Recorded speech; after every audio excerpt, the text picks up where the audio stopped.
Seja bem-vindo ao canal Viver de Perícias, onde nós falamos sobre perícia judicial. Meu nome é Eduardo Araque, sou perito judicial, engenheiro civil, e no vídeo de hoje nós vamos falar sobre mitos que cercam a carreira de perito judicial. Então, o tema do vídeo de hoje é isso. Nós vamos falar sobre mitos, né? Coisas que falam sobre a carreira de perito judicial. E depois de 10 anos, mais de 10 anos como perito judicial, eu quero tocar nesse assunto aqui e falar algumas coisas que não são bem verdades. Então, o primeiro mito é que só quem tem muitos anos de experiência é que pode atuar como perito, e não é bem verdade, né? Em termos, o que eu quero dizer é o seguinte: eu sou engenheiro civil, e como engenheiro civil, a maioria das perícias que eu faço são de avaliação de imóveis e patologia de construção, vícios de construção, problemas de construção, que são assuntos, são temas que eu não estudei na faculdade. Eu só fui aprender sistemas depois que para trabalhar como perito judicial. Então, quando eu iniciei a minha carreira como perito judicial, eu não tinha experiência nenhuma em avaliação de imóveis, também não tinha experiência quase nenhuma em vícios construtivos, tá? Mas mesmo assim comecei e deu tudo certo. Mas é importante você demonstrar que você tem experiência na sua área de atuação. Então, eu sou engenheiro civil, eu tinha experiência em construção, tinha experiência em projetos, em obras. Então, isso mostra que eu tinha capacidade, né? Que você, como profissional, vai ter capacidade de se desenvolver nas áreas necessárias para a sua atuação como perícia, né? Na área de perícia judicial. O outro mito que eu quero falar é que iniciantes só fazem justiça gratuita. E isso não é bem verdade, tá? A primeira nomeação que eu tive foi paga. E o valor foi de. Eu até vou ver isso aqui. Olha, o valor da minha primeira nomeação foi de R$ 4.000 em 2014. Então, R$ 4.000 em 2014 é um valor bem considerável. Essa juíza me nomeou na sequência uma outra perícia de 10 mil. Fiz essas duas perícias, entreguei, recebi esses valores.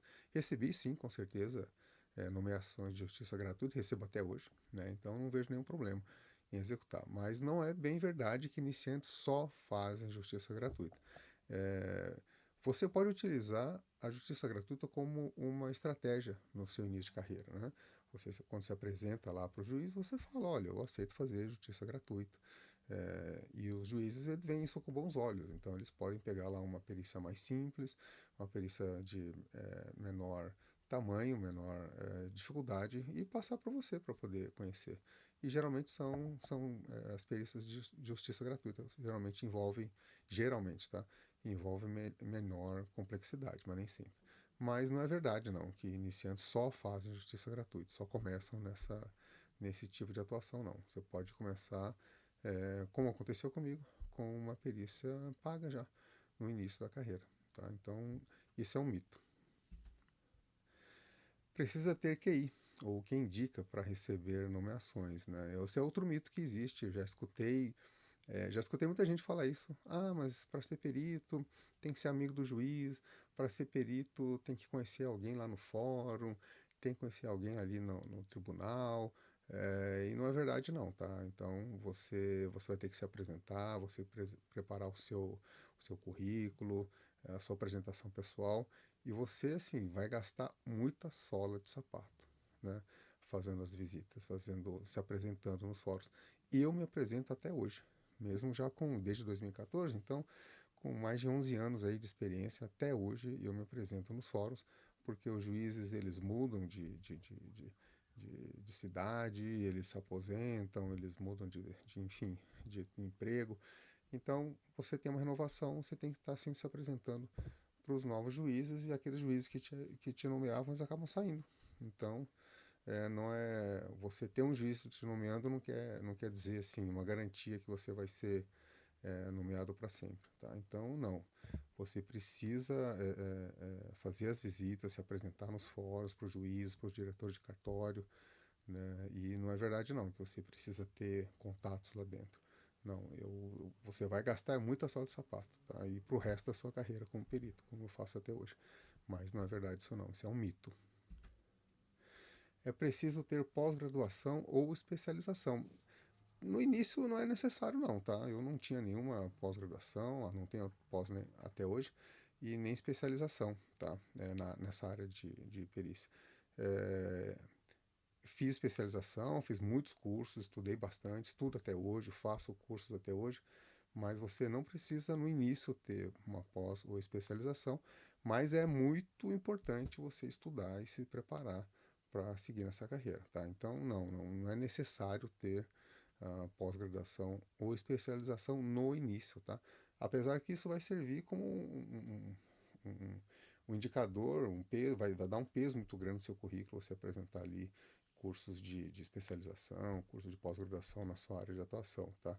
Principalmente voltados para perícia. Então, isso mostra para o juiz ou mostra ali para o pessoal do fórum que você está se preparando, você está preparado, você tem os conhecimentos, você sabe o que você tem que fazer. Então, ajuda bastante, sim, né? Então, eu recomendo fortemente. Mas não é assim, a gente só aceita quem tem pós-graduação. Não tem isso nos fóruns, não, tá bom? Quem é perito não pode ser assistente técnico. É, eu já escutei isso até de alguns peritos, tá? Já escutei até gente falando assim, mas se você começa a atuar como assistente técnico, o juiz vai ver que você é imparcial, que você atendeu lá um réu, um autor, né? Então, mas os juízes, gente, eles têm noção que você tem que trabalhar, né? Eles têm noção que você está no mercado, que você tem que atender. É que nem advogado. O advogado atende autor, atende réu, entendeu? O advogado criminalista atende criminoso, né? Mas a pessoa tem direito à defesa, né? E o assistente técnico, ele é como um advogado de defesa. Ele está defendendo ali o cliente dele, está defendendo uma pessoa durante um processo. Então, o juiz não vem dessa maneira. Eu tenho situações em que para o mesmo juiz, né, para a mesma vara, eu sou perito judicial, mas já atuei como assistente técnico. Então ele viu ali a minha documentação, viu ali eu como assistente técnico, já viu eu como perito em outros processos. Então não tem esse impedimento, né, de quem é perito não pode ser e vice-versa, quem é assistente técnico não pode ser perito. Não tem nenhum esse problema. O que acontece é que muitas vezes você cria uma preferência, né? Então, se você tem ali uma facilidade de contato com o judiciário, você consegue começar a receber muitas nomeações, você acaba preferindo fazer mais perícias judiciais.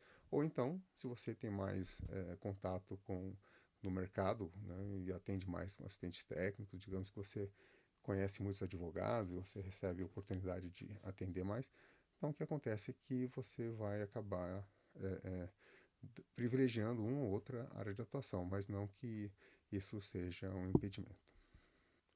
O próximo, perito judicial ganha bem com pouco trabalho. Olha, eu gostaria que isso fosse verdade, mas ganha bem, sim, tá? Mas não é com pouco trabalho. A gente trabalha muito. Quando você vê a pessoa falando, eu tô aqui na praia com o notebook trabalhando. Gente, isso não é verdade, tá? Isso não, eu gostaria muito que isso fosse. Eu gostaria de estar na praia agora gravando e eu gostaria muito de falar para você, olha, eu tá ali, daqui a pouco eu vou ali pegar uma onda. Não é verdade, tá? É muito trabalho, a gente tem que escrever os laudos, a gente tem que responder os quesitos, responder as intimações, preparar o cálculo dos honorários, tem que se deslocar até a perícia, tem que voltar, enfim, tirar as fotos e preparar tudo. Então, assim, é bastante trabalho, né? Demanda bastante tempo, né? Apesar que a maior parte do tempo é em escritório e, eventualmente, quando você vai fazer as perícias, você está externo. Mas não é bem assim não, tá? Então, você não vai trabalhar na praia, você não vai trabalhar na tranquilidade do conforto da sua casa, você pode até trabalhar. Muitos peritos têm um escritório em casa, né?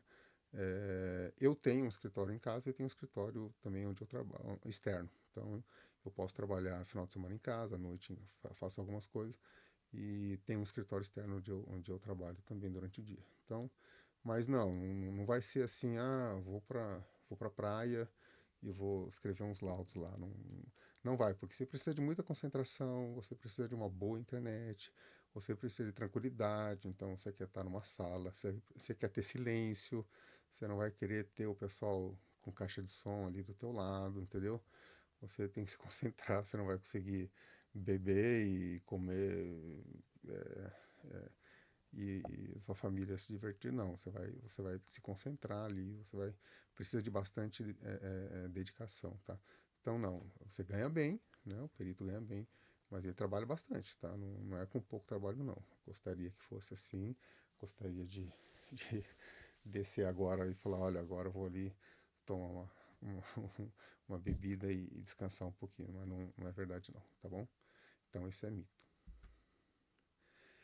E se o perito se recusar, se ele recusar uma perícia, né, se você, como perito, falar, olha, essa perícia eu não quero, você vai ser desconsiderado para as próximas perícias, ou seja, tem gente que acha que, se eu recusar uma perícia, eu nunca mais vou ser nomeado. Não é verdade, tá? Eu recuso normal, eventualmente, você tem direito, você pode ler o processo, né, quando você é nomeado, e quando o juiz ele nomeia o perito, ele escreve ali, ó, na intimação da nomeação, né?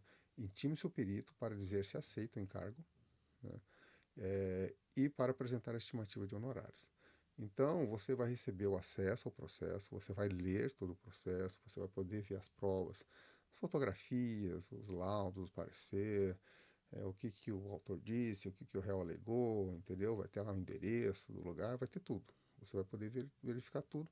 E aí você vai poder decidir se você aceita ou não, se você consegue fazer aquela perícia, né? Então, às vezes você pode, por qualquer motivo, você pode recusar. Você pode falar, olha, não quero fazer essa perícia. Você pode dizer que é por motivo pessoal, você pode dizer que você não atende. Uma vez eu fui nomeado para uma perícia que tinha que avaliar um imóvel que era assim, para chegar lá tinha que pegar um avião, depois tinha que alugar um carro, era um lugar longe, ia ser um dia de viagem para ir, um dia fazendo perícia, um dia de viagem para voltar. Então eu falei, olha, não interessa, isso aqui é, é, é muito trabalho, muito longe, vou perder muito tempo aqui, praticamente 3 dias para fazer uma perícia. E eu falei, olha, não atendo essa região, não quero, não quero atender, não vou atender, né? Às vezes você lê a documentação e você percebe que é uma perícia que você não tem o conhecimento, né? Escreve ali, ó, está fora da minha área de atuação, está fora das minhas competências, está fora da minha área de conhecimento, não tem problema, né? Você recusa, declina, né? Você declina e fala, olha, você pode declinar, não tem problema. E isso não quer dizer que você nunca mais vai ser nomeado. Eu já recusei algumas perícias, recentemente recusei algumas essa semana, então não tem problema quanto a isso não. O juiz continua nomeando. O que vai pegar mal é se você começar a recusar 3, 4, 5, 6 perícias na sequência, né? Então o juiz vai achar que você não tem realmente interesse ou que você não tem o mínimo de capacidade de fazer essas perícias. Então, essa é a principal dificuldade, mas não tem, é um mito você achar que se eu recusar uma perícia, eu vou ser descadastrado, ou nunca mais vou ser nomeado. Então esse item aqui, na verdade, cria um medo, né? O iniciante fica assim, nossa, então eu vou ter que fazer todas as perícias, e se eu não conseguir? Mas não tem nada disso não, você pode recusar, você pode dizer que não tem interesse, você pode dizer que por motivos pessoais você não quer fazer, né? Tem até no Código de Processo Civil, você pode até, se você é conhecido de uma das partes, você pode falar que é suspeição, você conhece uma das partes, e não tem problema, o juiz não vê problema nenhum quanto a isso, tá? Só tem que responder rápido para não atrasar o andamento do processo, tá bom? Então, é isso que a gente tinha para falar nesse vídeo sobre desmistificando, né, a carreira de perito judicial. E se você tem dúvidas que você gostaria de ver desmistificado aqui, escreva aqui nos comentários a sua dúvida e a gente vai preparar um vídeo sobre isso. Então não esqueça de dar o seu like e acompanhar nosso canal, se inscrever e dar um joinha pra gente. Um grande abraço.